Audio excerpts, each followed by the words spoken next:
All right, good morning, YouTube. So I'm making this video because I got some little comments that, excuse me, that I was reading on uh, on the discussion forums, some LS forums that are on the internet regarding roller rockers. But before I get to that, let me give you a little rundown of what I've got here. So I've got a 6.0 LQ4 that I've rebuilt. I got it from a guy who took it out of his truck because it had a spun cam bearing on number 3 journal, which you can see right there. Yeah, cam kind of took a little bit of a beating. But mostly because it's a steel block, mostly the bearing took the hit. But I went in there, I mic'd that journal, by the way, to make sure it was all, and there was no scarring on it or anything. No gouges or anything like that. But I went and mic'd it to make sure it's still within parameters, everything was good. And I went with the wider cam bearings, the newer ones, I guess they came out with, because I guess LSs have a problem. I think it's that one right there. But anyway, back to what I was saying. I rebuilt this. I just did a general overhaul, new main bearings, new cam bearings, new rod bearings. I went with flat top pistons and new rings. Everything's come together beautifully, actually. But back to my 1/8s now, the 1/8 rockers. You can see I've got them here. I went with a 1/8. Now, I didn't want to go crazy because this is going in my 2000 Silverado. I didn't want to go too crazy with a cam, an aftermarket cam, because of the tuning issues. Because I didn't want to have to go, pay for this extravagant tune. I just want a basic tune, something just to, get it run smooth, get the air mixture right and all that good stuff, air fuel mixture. So it just runs nice. But I wanted to get a little bit extra out of it. And I figured, if you go 1/8, you can get about 30 thousandths more lift on top of your factory cam lift. So really my lift should be right around 490 instead of, 470. It might be even a little higher. I have to do the math again. I got it written down somewhere. But anyway, the 1/8 Speedmaster, there they are. So I got these offline, and I was looking up the forums, and people were bitching about these things a lot, saying they don't like them, they're trash, they don't fit, yada yada yada. I got them for like 180 bucks. So I wanted to kind of do my own review of this on YouTube, because there's nothing about these really on YouTube, except for just a bunch of haters on it. And I discovered that there was a common problem I was seeing on the internet regarding these Speedmasters is push rods.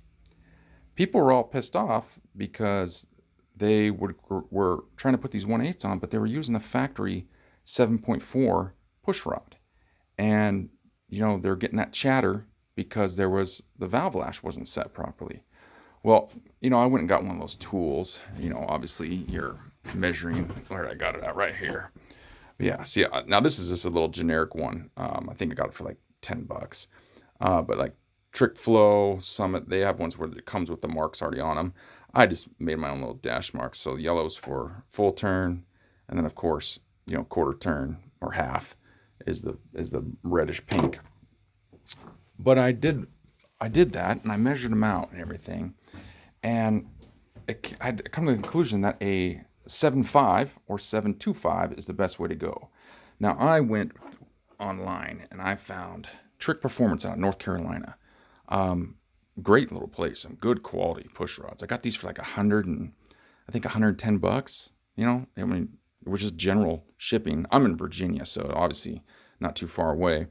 But I went with the 7.525. And the reason why I went with the 2.5 instead of the 7.5 was because when I was doing my measurements with the little, push rod tool, I felt like I wasn't getting the proper travel.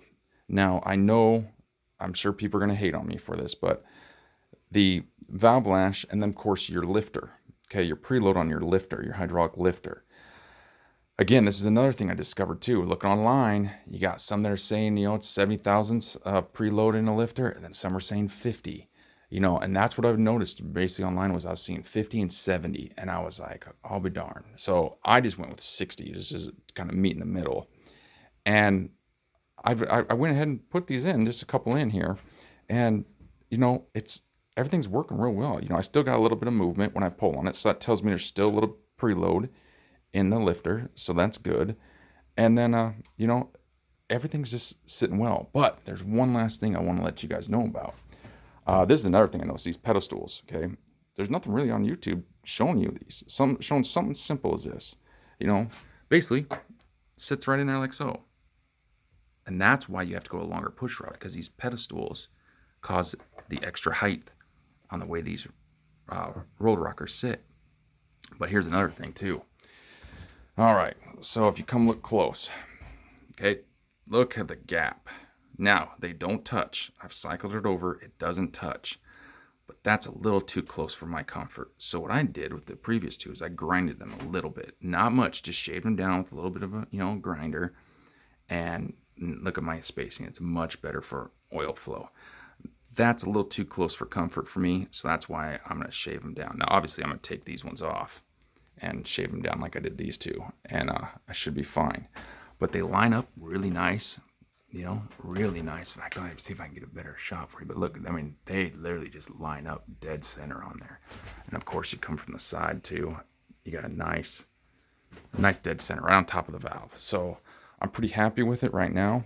I've cycled it over multiple times just to make sure that I can actually hear the valves closing. Because that's a concern. You run too long of push rods, your valves aren't going to close all the way, and that's the problem. But I can actually see down in there and actually check, and I can hear them. I can hear them clicking because I don't have plugs in them or anything. So I can actually, when I crank it, I can hear it, closing properly. So we will see how this turns out. But I wanted to just do a quick little review on those Speedmasters. I'm pretty happy with them. Oh, here's something else. I don't like what Speedmaster provides regarding the bolt. I think this feels like carbon steel. I really don't like it. So as you can see, I'm using the factory ones. They're the exact same length, and I just think they're a better product.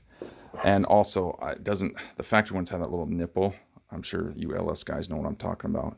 As like a guide to get the threads going. These don't, and this just scares me of possibility of cross-threading them, into there. And so that's why I went with the factory little 8mm instead of going with this Allen. I just feel these things will rust. I don't know. We'll see. All right, I'll let you guys know once I get this thing installed. It's going to be here in probably the next month or two. I'm going to be installing this 6.0, getting rid of my little 4.8 out of my Silverado, and she should be good to go. All right, stay tuned.